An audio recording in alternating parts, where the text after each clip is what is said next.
சோழன் எப்போதுமே ஒரு சுயநலமாக தான் முடிவெடுப்பாங்க. அதே மாதிரி தான் நிலா தாங்கிட்ட இருந்து போகிடவே கூடாதுன்னு சொல்லிட்டு நிலா வாழ்க்கையில் நிறையவே சுயநலமான முடிவுகளை நம்ம சோழன் எடுத்திருக்காங்க. அதில் முதல் முடிவுன்னு பார்த்தா நிலாவை கல்யாணம் பண்ணது. அவங்களுக்கே தெரியாம ஆதார் கார்டை எடுத்து கொடுத்து அந்த கல்யாணத்தை ரிஜிஸ்டரும் பண்ணாங்க. அது மட்டும் இல்லாம வீட்டுக்கு கூட்டிட்டு வந்ததுக்கு அப்புறம் நிலா ஹாஸ்டல் போறேன்னு சொல்லும்போது கூட அவங்க கிட்ட ஆதார் கார்டு இருக்குன்னு சொல்லவே இல்லை. இப்படி அடுக்கடுக்கான பொய்களை நிலாவுக்காக நிறையவே சொல்லியிருக்காங்க சோழன். அதோட தொடர்ச்சியா தான் வாழவந்தான் கிட்ட சொல்லி நிலாவுக்கு கால் பண்ண வச்சு நிறையவே டிராமா பண்ணியிருந்தாங்க சோழன். அதுக்கப்புறம் அவங்களுக்கு ஞாபகமே இல்லாத அளவுக்கு அவங்களோட மாமியா அதாவது நிலாவோட அம்மாவுக்கு ஃபோன் போட்டு இந்த மாதிரி உங்கள் பொண்ணு விவாகரத்து வாங்குறாங்கன்னு சொல்லி அது ஒரு ட்ராமாவும் போட்டிருக்காங்க. ஆனால் நிலாவோட அம்மா அப்போ எந்த ஒரு ரியாக்ஷனுமே கொடுக்காம இப்போ ரொம்ப நாள் கழிச்சு வந்து பேசினதுனால அவங்க சொன்ன பொய்யவே மறந்துருக்காங்க சோழன். தான் எந்தெந்த பொய் சொன்னோங்கிறத ஞாபகம் கூட வச்சுக்கிட முடியாத அளவுக்கு நம்ம சோழன் பொய் சொல்லியிருக்காங்க. இந்த பொய்யெல்லாம் நம்பி வந்த நிலாவோட அம்மாவும் அண்ணியும் நம்ம நிலாவை தனியாக பார்த்து பேசும்போது எதுக்காக அடி இப்போ விவாகரத்து வாங்குறேன்னு சொல்லி கேட்குறாங்க.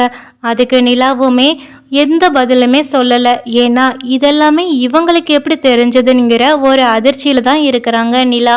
இதெல்லாமே சோழன் தான் மறுபடியும் சொல்லியிருக்காங்கன்னு மட்டும் தெரிஞ்சது சோழனுக்கு சதர்தாங்காதான். நிலாவோட அம்மா சொல்கிறாங்க, அடியே உனக்கு என்னடி பிரச்சனை? எங்கள் வீட்டில் நீ ராஜாத்தி மாதிரி இருந்த, சரி எனக்கு இவனை தான் பிடிச்சிருக்குன்னு சொல்லிட்டு இவன் கூட நீ வந்து ஒழுங்கா வாழவாது செஞ்சியா? கல்யாணமாகி 4 மாசத்துல வேண்டாம் எனக்கு விவாகரத்து வேணும்னு போய் நிற்கிறே, இதெல்லாம் ஒரு நல்ல பொண்ணு பண்ணுற காரியமா? நான் உன்னை இப்படியா வளர்த்தேன்? அதே மாதிரி உன்கிட்ட கொஞ்சமாவது ஒழுக்கங்கிறது இருக்கும்னு நினச்சேன். ஆனால் எதுவுமே உன்கிட்ட இல்லை போல. நான் எப்படித்தான் உன்னைய பெத்தேனோ அப்படிங்கிற மாதிரி ரொம்பவே பேச ஆரம்பிக்கிறாங்க. உன்னால் ஏற்கனவே ஊரில் மானமே போயிடுச்சு. இப்போ நீ இங்கே வந்தும் எங்களை அசிங்கப்படுத்த நிற்கிறியா? உன்னை யார் இப்போ விவாகரத்து வாங்க சொன்னா? அதுவும் கல்யாணமாகி 4 மாசத்துல போய் விவாகரத்து வாங்குற. இதுக்கு நீ எங்கள் வீட்டிலே இருந்திருக்கலாமேடி. எதுக்கடி இவ்வளோ தூரம் வந்து கஷ்டப்படுற? அதே மாதிரி எங்களுக்கும் எந்த ஒரு மானமும் போயிருக்காதே. எதுக்காக இந்த கல்யாணத்தை பண்ணணும்? இப்போ எதுக்காக விவாகரத்து வாங்கணும் அப்படின்னு சொல்கிறாங்க. இதை கேட்ட நிலா, சரி சொல்லிட்டீங்கல்ல, இப்போ உங்கள் வேலை முடிஞ்சதில்ல, கிளம்புங்க அப்படின்னு சொல்லி ரொம்பவே எடுத்தெறிஞ்சு பேசுகிறாங்க. அடியே விவாகரத்து வாங்கிட்டேன்னா நீ எப்படியும் நம்ம வீட்டுக்கு தானே வந்தாகணும்.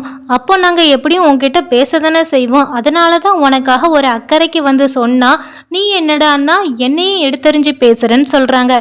இதை பாருங்க, நான் விவாகரத்தே வாங்கினாலும் உங்கள் வீட்டுக்கு நான் கண்டிப்பாக வரமாட்டேன்.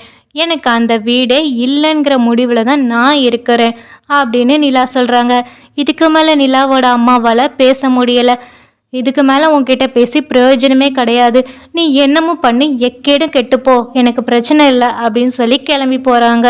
அவங்க அப்படி பேசிட்டு போனதுமே நிலா, ஆமாம் அவங்க திருவண்ணாமலையில் இருக்கிறாங்க, அங்கே நம்மளோட விஷயம் தெரியறதுக்கு வாய்ப்பே கிடையாது.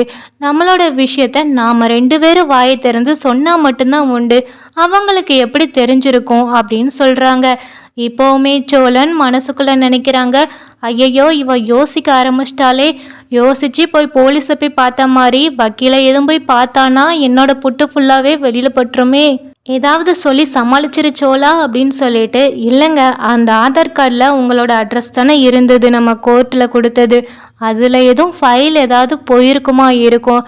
ஏன்னா அந்த மாதிரி பத்திரம் இல்லைன்னா ஏதாவது டாக்குமெண்ட் மாதிரி போனால் மட்டும்தான் அவங்களுக்கு விஷயம் தெரிஞ்சிருக்கும். நான் அதனால தாங்க இப்போ ஆதார் கார்டில் நம்ம வீட்டு அட்ரஸை மாற்றினேன். இந்த மாதிரி எந்த பிரச்சனையும் வரக்கூடாதுன்னு சொல்லிட்டு அப்படின்னு சொல்லி சமாளிக்கிறாங்க. நிலாவுமே ஒரு வேளை அப்படி தான் இருக்குமோன்னு சொல்லி யோசிக்கிறாங்க. இந்த பக்கம் நம்ம நிலாவோட அம்மாவும் அண்ணியும் வீட்டுக்கு வராங்க. அதை கவனித்த மனோகர் 2 பேருமே எங்கே போயிட்டு இவ்வளோ நேரம் கழித்து இப்போ வரீங்கன்னு சொல்லி கேட்குறாங்க. அதுக்கு நிலாவோட அம்மா ஏதாவது சொல்லி சமாளிக்கலாம் அப்படிங்கிற மாதிரி தான் ஃபஸ்ட்டு முயற்சி பண்ணுறாங்க. ஆனாலும் பொய் சொல்ல மனசு இல்லாமல் நம்ம பொண்ணு நிலாவை தான் போய் பார்த்துட்டு வரோன்னு சொல்கிறாங்க. இதை கேட்டதுமே மனோகர், நான் அவளை போய் பார்க்கவே கூடாதுன்னு சொல்லியிருக்கேன், ஆனால் நீங்கள் 2 பேரும் எந்த தைரியத்தில் இங்கேருந்து கிளம்பி போனீங்கன்னு சொல்லி சண்டை போடுறாங்க. அவள் இந்த வீட்டை விட்டு போகும்போது என்ன சொன்னான்னு உனக்கு மறந்துடுச்சா தேனு? அவள் என்ன சொல்லிட்டு போனா, எனக்கு அம்மா கிடையாது, அப்பா கிடையாது, அண்ணே சொந்த பந்தம் யாருமே கிடையாது அப்படின்னு சொல்லிட்டு தானே போனா. போயும் அவளை போய் தேடி போயிருக்க அப்படின்னு சொல்கிறாங்க. இதை கேட்டதுமே நிலாவோட அம்மா, ஏங்க நான் ஒன்றும் சம்மந்தம் இல்லாமல் போகலை, நிலா விவாகரத்தை வாங்க போகிறாளாம் அப்படின்னு சொல்கிறாங்க. இதை கேட்டதுமே மனோகருக்கும் நிலாவோட அண்ணனுக்கும் ரொம்பவே அதிர்ச்சி ஆகுது. என்ன சொல்கிற, விவாகரத்து வாங்க போகிறாளா அப்படின்னு கேட்குறாங்க. ஆமாங்க, எனக்கு தெரிஞ்சதுனால தான் சரி என்னவா இருக்குன்னு சொல்லி போய் கேட்கறதுக்காக போனேன், மற்றபடி எதுக்காகவும் நான் போகலைங்கிறாங்க. நிலா இங்கே வந்தப்போ கூட அவனுக்காக ரொம்பவே உருகி பேசினாலே, அது மட்டும் இல்லாமல் அவன் மேலே அதிக பாசம் இருக்கிற மாதிரிலாம் பேசுனா. அந்த பையனும் நிலா மேலே ரொம்பவே அன்பாக இருக்கிற மாதிரி தான் நடந்துக்கிட்டான். அவன் குடும்பமே நிலா மேலே அவ்வளோ நம்பிக்கையாக பாசமாக தான் இருந்தாங்க. அப்புறம் எதுக்காக நிலா விவாகரத்து வாங்கணும்? அதுவும் லவ் பண்ணி கல்யாணம் பண்ணியிருக்காங்க. கல்யாணமாகி 4 மாதத்தில் எதுக்காக விவாகரத்து வாங்கணும்? ஒருவேளை அவன் நிலாவை எதுவும் கொடுமை பண்ணானா, அதை நீ கேட்டியான்னு சொல்கிறாங்க. எங்கெங்க அவள் பேச விட்டா, அது என்னோட வாழ்க்கை, நான் விவாகரத்து வாங்கினாலும் உங்களை தேடி உங்கள் வீட்டுக்கு நான் வரமாட்டேன், இது என்னோட வாழ்க்கை, நான் பார்த்துக்கிறேங்கிற மாதிரி மூஞ்சில் அடித்த மாதிரி பேசிட்டா. நான் அதுக்கப்புறம் என்ன கேட்க, அதனால் நான் கிளம்பி வந்துட்டேன்னு சொல்கிறாங்க. நீ போனவா இன்னும் கொஞ்சம் தெளிவாக கேட்டுட்டு வந்திருக்கலாம்ல, அங்கே பிள்ளைக்கு என்ன பிரச்சனையோ ஏதோ, அவள் ஏதாவது கொடுமை பண்ணியிருப்பானா இருக்கும், இல்லைனா எதுக்கு கல்யாணமாக்கி 4 மாதத்தில் விவாகரத்தை வேணும்னு போய் நிற்பாங்க? எனக்கு தெரிஞ்சு அங்கே ஏதோ பெரிய பிரச்சனை இருக்குது, நிலாவுக்கு நம்மளோட உதவி தேவைப்பட்டிருக்கலாம், நீ கொஞ்சம் பொறுமையாக பேசியிருந்தா இப்போ இதெல்லாம் தேவையான்னு சொல்கிறாங்க. இதை கேட்ட நிலாவோட அம்மா, அவளுக்கு எங்கெங்க பிரச்சனை இருக்க போது, அவளால் தான் நமக்கு பிரச்சனை, அவள் தனியாக வா பேசலாம் அப்படின்னு தான் நான் கூப்பிட்டேன், ஆனால் அவள் தனியாக வராமல் அந்த சோழன் பையன் கூட தான் சேர்ந்து வந்து உட்கார்ந்தா. அவங்க 2 பேரும் பேசிக்கிறது, அவன் கையை பிடிச்சி இவ உட்கார வைக்கிறது, இதெல்லாம் பார்த்தா 2 பேரும் விவாகரத்து வாங்க போகிற மாதிரிலாம் தெரியலை. சரி எதுவாக வேணாலும் இருக்கட்டும், நீ போனவா கொஞ்சம் பொறுமையாக பேசிட்டாது வந்திருக்கலாம்ல அப்படின்னு சொல்கிறாங்க. ஏங்க இதுக்கு மேலே ஒன்றும் பொறுமையாக பேச முடியாதுங்க அப்படின்னு சொல்கிறாங்க. உடனே நிலாவோட அண்ணி நிலாவுக்கு அவங்க எல்லார் முன்னாடியுமே ஃபோன் போட்டு பேசுகிறாங்க. நிலா, அங்கே எதுவும் பிரச்சனை இல்லைல்ல உனக்குன்னு சொல்லி கேட்குறாங்க. அதுக்கு நிலாவுமே எந்த பிரச்சனையுமே இல்லை அப்படின்னு அவங்க சொல்லும்போதே அவங்களுக்கு நல்லா புரியுது, அண்ணி எப்படியும் எல்லார் முன்னாடியும் தான் நமக்கு ஃபோன் பண்ணியிருப்பாங்க, நானும் சோழனும் எப்படி இருக்கோங்கிறத தெரிஞ்சுக்கிட்டுறதுக்காக தான் ஃபோன் பண்ணியிருப்பாங்கன்னு சொல்லிட்டு, என்ன நீ எதுக்காக ஃபோன் பண்ணீங்கன்னு கேட்குறாங்க. அதுக்கு நிலாவோட அண்ணியுமே, ஆமாம் உங்கள் 2 பேத்துக்குள்ளேயும் ஏதாவது பிரச்சனையான்னு சொல்லி கேட்குறாங்க. அதுக்கு நிலா, எங்கள் 2 பேத்துக்குள்ளேயும் எந்த பிரச்சனையும் இல்லை, நாங்கள் ரொம்பவே சந்தோஷமாக தான் இருக்கிறோம், சும்மா எங்களுக்கு ஒரு சண்டை வந்துச்சு, அதனால் நான் விவாகரத்து வாங்கிடுவேன் அப்படிங்கிற மாதிரி மிரட்டினேன், மற்றபடி எதுவுமே இல்லைன்னு சொல்கிறாங்க. இதை கேட்டுகிட்டே இருந்த சோழன், நம்ம ஏதாவது ஸ்கோர் பண்ணி ஆகணுமேன்னு சொல்லிட்டு நிலா கிட்ட போய், நிலா வா இன்னைக்கு வெளியில் எங்கேயாவது போகலாம் அப்படின்னு சொல்லிட்டு கையை பிடிச்சி இழுக்கிறாங்க. அப்போ நிலாவுமே ஐயோ விடுங்க அப்படிங்கிற மாதிரி சவுண்டு கொடுக்குறாங்க.